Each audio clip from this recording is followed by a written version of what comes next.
Hey guys, brothers, and the occasional sister too. I did a wee pan around before I started this video so you could get a sort of a picture of where I'm at, and clearly you can hear I'm on a flight path and we've got the highway down here. It's not the best place for audio for doing videos because it's always noisy, but it's where I live, so it's the best I can do. So please bear with the noise of the Cessna flying over right now. The last one was a helicopter. The coffee's hot, and today's topic is about when you die, or when your mother or father dies. Probably that's more the topic because it's about having a will. Most of us don't have a will. I lost my nephew at the age of 26 3 weeks ago, and he didn't have a will. It leaves behind for the family a lot of mess. Now in the case of my nephew, he owned nothing. So that's simplified our lives as far as working out who gets what, which is a horrible job to do at the best of times. And it's never a best time when someone dies. But for you old farts my age or older, you need to have a will. And for you guys of my age, let's say between 40 and 60, between 40 and 60, a lot of you will experience losing your parents. Some of you are unfortunate. Accidents happen, either drownings or fires or car accidents or disease, and you can lose your parents much younger. And that's a tragedy, particularly if you're still going through the developing stage. However, on top of the emotional pain that comes of losing someone you love, there's often the pain of having to tidy up their shit, their mess. Now, if I fell off the perch right now, I'd be leaving my kids a lot of mess physically, because I'm still rebuilding the home and we're doing transition. But there would be no mess as far as the will goes, because everything I own in this world is divided up equally 3 ways amongst my 3 children. And when I say equally, I can't stress the importance of that enough. And I've had 2 people that I know in the last year that have lost parents, and both of them, the wills were unequal, which caused a problem amongst the siblings dividing it up. It's unfair. In the old days, it was the oldest of the family, generally it was the son, that got the farm. And then the siblings below, they sort of had to just pick up the crumbs. And that was unfair too. That was just a rule. If you have one child you favour, you should never let the rest of the children know that. It's okay to have a favourite child, but you shouldn't tell your children that, and you certainly shouldn't make that as a written statement on your death, so you divide stuff up and it's one child gets more, because that diminishes that child's feeling of love, and love transcends death. So make sure, first of all, you tidy your shit up, your yard or whatever you've got, all the things you've accumulated. If you suddenly fall off the perch, that there is not going to be a whole lot of work. Think about it. Think about the jobs that you haven't tidied up right now. So in my life, personally for me, I've just got rid of my old boat because I have had a health problem. I've been thinking about if I should die. I thought that boat is a liability, it's not fixed. The other one is the houseboat, which I've taken out of the water. My father gifted to me, and I'm gifting that to my daughter. Things we're passing on our family. And I don't have a lot else as far as personal stuff goes, but I do have some rubbish that needs to be tidied up. That's a work in progress for me, and it's happening right now. The other important thing to do for you guys my age is to make sure your own will is clear and understandable. Don't have a sort of airy-fairy thing, splitting it up just 3 ways or 4 ways. Stress certain things you want certain children to have. It's terrible to see families that have been close fall out over the farm being sold and the oldest getting it, or there's been a child that's completely missed out for some weird reason. The father or the mother's cut them out of the will for some reason. It leaves behind a world of pain, and it's really, really something while you're alive to put into place. Now, the previous video I did was on marital rights and how they suck in New Zealand, and possibly in Australia too, possibly other countries, but for what I understand around here, it's just so unfair and so unjust. Court of law is not a court of justice, it's a court of law. That's all. And judges have to pass sentence based on law, not on what they feel is right or wrong.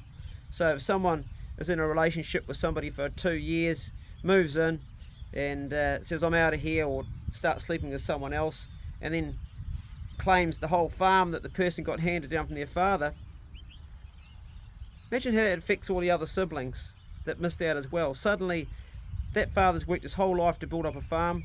He gives it to his older son. His older son falls in love with some young gorgeous girl. She sleeps with him for 2 years and enjoys the farm, and then says I'm going with this younger guy, and then takes the entire farm, which was the inheritance of the other children should have been. While we're talking on the topic, I got a message from one of my patrons. He wrote it to me privately, and he told me this law in Australia, which I've never heard of, so it's only something when someone's told me, so I don't know the legalities around it. If you're in Australia, let me know if this is true, and if it is true, it's putrid, it's diabolical, it should be written away. If you take someone into your home, and if you take care of them to help them get back on their feet, you provide them with some food and some shelter, like I do for lots of young people here. I've got young Damo staying here right now in this place. After a period of time, when you say to that person, okay, it's time you moved on, buddy, you're back on your feet now, that person can actually claim some of your assets and payment. Anybody heard of that one? They can claim suddenly their living has stopped.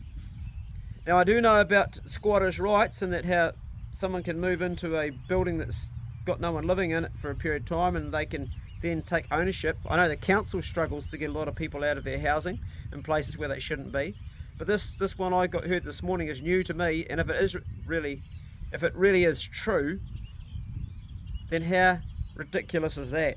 There are so many laws that work against us men and women as well. This is the Bro Check channel. It's for checking on brothers, making sure they're okay, and this is the theme of the channel, but I also want to extend it to sisters in this particular topic, because it's a male and female problem as far as making sure your will is in place, or should your parents, one of them die, or your last parent die, that they haven't left a big mess for you to tidy up.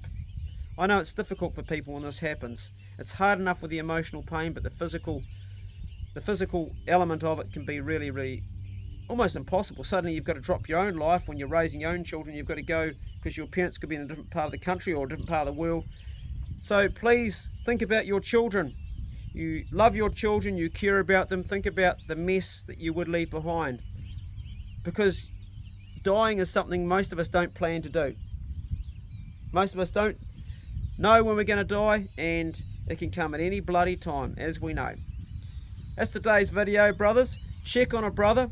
If you have a brother somewhere around you that you're sensing's not quite coping right now, if a pattern's changed, if he's not going fishing with you like he used to, or he's not going hunting, or he's showing signs of cutting you off, and as I always say, don't just ring him up, bowl round and see him.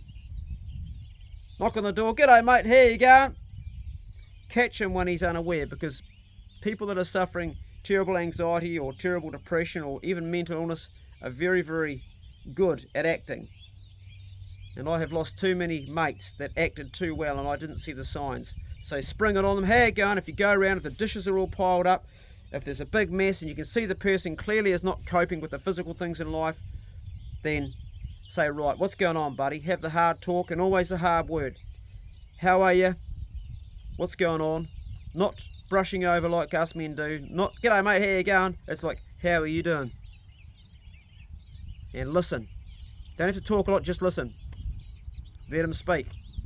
If he's one of those guys you need a bloody can opener to get it out of him, then get your can opener out and open him up. And if you can see he's in a dark place, again the hard question, have you thought about taking your own life? Have you had suicidal thoughts, mate? If he has, take it a step further. Have you got a plan and action to take your life? Have you thought about this? These are the hard sentences that you got to have with your mates. And if it comes down, if he then breaks down and tells you yes, then it's time to get professional help. Get a psych team involved. You can call 111 anytime. If you think someone's on the edge, could save a brother's life. Okay, today's talk was about will and testament, but also just a few things around the outside. Thank you for caring for your brothers. Care about a brother. And we'll see you guys in the next video. Go steady and I hope that this message is of value to you, and if you know someone else who's in a similar situation or you think needs to hear this message, just share the message. Share this, just hit the share button and send it to their private message or something, because sharing is caring. Right, I'm taking my dogs for a walk after I scull this coffee down and turn into my day. Have a good one. See you later. Come on, Tilly.